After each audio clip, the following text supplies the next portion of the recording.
नमस्कार दोस्तों, स्वागत है आपका इंडियन डिस्कवरी 92 में। आज हम एक बार फिर से आ चुके हैं मकनपुर घोड़ा बाजार में और आज यहाँ हो रही है बारिश।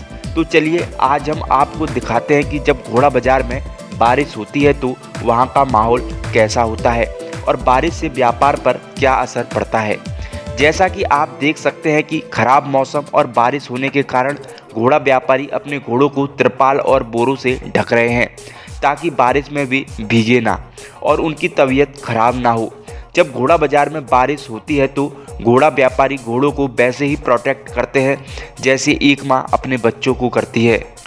और अगर व्यापार की बात करें तो जैसा कि आप देख सकते हैं कि बाजार में घोड़े तो हैं पर उनको खरीदने वाला खरीदार नहीं है, क्योंकि बारिश हो रही है और यहाँ पर बरसात से बचने के लिए किसी तरह के शेड नहीं है, सिर्फ व्यापारियों के तंबू।